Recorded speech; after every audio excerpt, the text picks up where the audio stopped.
Hello there and welcome. This is Mikhail or Michael speaking, and as always, before the video starts, I want to use this opportunity to express my eternal gratitude towards those who decided to support me financially, be it through Patreon, PayPal, or Super Thanks. I really appreciate your generosity, so thank you, friends, and have a blessed day. Now, today's video I will start with the general Lyman direction, towards which it would seem Russians have restarted offensive operations and are currently attacking across the entire front. And although Russian advances were denied by Ukrainian counterattacks near the settlement of Torske and settlement of Zaporizhzhia, Russians were successful in advancing in the direction of Terni, and as a result of successful offensive operations on this particular portion of the front, captured this much territory from the Ukrainian side. This puts Russians even closer to the settlement of Terni, and now the distance between advancing Russians and Ukrainian positions within the town is somewhere around 2 kilometers. If we zoom in to assess the situation, we can see that this Russian general advance is happening along the road and pretty massive forest lines here in this area. Due to the bad weather and extreme muddy terrain, the use of road is absolutely essential for the Russians, and it would make sense why they are advancing in the direction of Terni, as it leads directly to it. And although it doesn't seem that Ukrainians have strong positions in front of Terni itself, as this whole place seems very open, I'm sure they are heavily dug in these forests, and a hard fighting awaits Russians in this sector.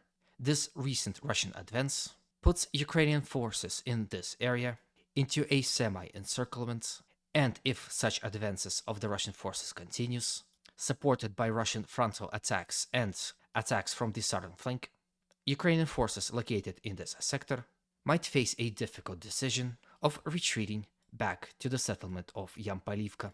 Perhaps with this kind of action, Russians are planning to reach both Yampalivka and Terni at about the same time, thus forcing Ukrainians to reinforce both villages and disperse their reserves. Now, before we move to the other portions of the front, I would like to kindly ask you to consider supporting this video with a like, comment, and of course, if you haven't subscribed, a subscription. Words cannot describe how important those actions for this channel's growth. Again, thank you in advance, and let's continue on. Not far from Lyman frontline, we have Siversk frontline, in which Russians became active as well, mostly of course around the village of Spirne. Yesterday Russians made some advances in this area, but mostly outside of the village, and today, as a result of successful offensive operations, were able to enter the village officially and entrench themselves within it. And this is how much territories Russians were able to capture from the Ukrainians in the last 24 hours. If we zoom in and look closely, we can see that this puts Russians in control of about 1/3 of the village. With this recent territorial gains, Ukrainian positions within this portion of the village is now compromised, as they are now being attacked from two separate flanks. In a way, situation here develops just as I depicted yesterday. If my prediction here is true, this portion of the town will fall first, with Ukrainians retreating to the last 1/3 of the settlement, but because of the village disposition, we'll try to hold on it as long as possible. If we zoom out, we can see that the village of Spirne is the only village, and the next one is kilometers away. With the fall of it, we can expect Russian advances here to pick up speed and reach Avdiivka faster than expected. In fact, another recent Russian territorial gain in this area can prove my words right. And as you can see, as a result of successful offensive operations here in this area, along yet again another road also, Russians were able to capture a significant chunk of land to the west of Berestove. Ukrainians have harder time defending here in this area, as their formations are isolated from any towns or any serious roads. This leads to lack of communication and ineffective supply and rotation systems. I hope this recent territorial Russian gain and my explanation helps you understand the situation on this front.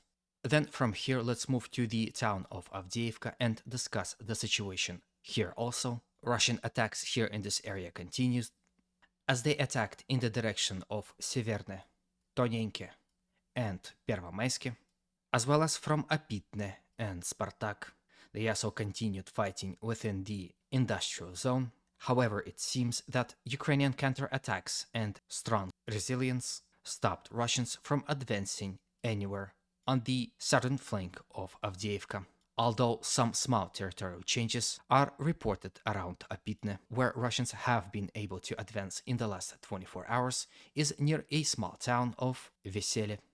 Here, Russians are using it as an important stronghold to attack in the direction of dacha areas located in the very outskirts of Avdeevka. As a result of successful offensive operations, this is exactly how much territories Russians captured in the last 24 hours.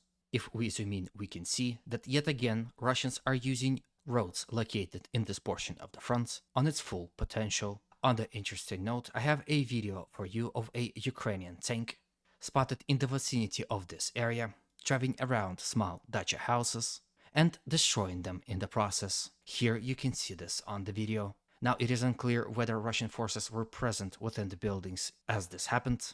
In my opinion, they have not, and it seems that Ukrainians, understanding full well that this area will soon be lost to the Russians, are doing everything in their power to destroy any houses that remain to be intact, so that advancing Russians will have harder time using them as strongholds and lowering the effectiveness of their entrenchments. Here at this point in time, I would like to know your opinion on what's happening here on the video. It would be very interesting to read it in the comment section. Now, before we move to the other portion of the front, let's of course discuss the territorial changes on the pro-Ukrainian map, the deep state map, which was updated. And here are the changes. First, Ukrainians acknowledged some of the Russian advances here in the direction of Berdichi, to the north of Stepova, here in this area, as you can see here. This indicates that Russians are truly attacking in the direction of Berdichi, which greatly endangers Ukrainian positions within Stepova, because if the fighting will move to the Berdichi village, Ukrainian counterattacks in attempt to stop Russians from capturing the village completely will lose any meaning and will become too dangerous to perform. There were also some territorial changes near the settlement of Obitne. Here you can see that reflected on the map. Now from Avdeevka, let's quickly visit Zaporizhzhia and, to be more specific, Orikhiv direction. Yesterday I reported of pretty significant Russian advances here in this area, and it seems that Russians have not stopped at that, and attacks continued as Russians attacked in the direction of Robotina, from Novoprokopivka, from Kapani, in the direction of this road here, and counterattacked from the settlement of Verbova.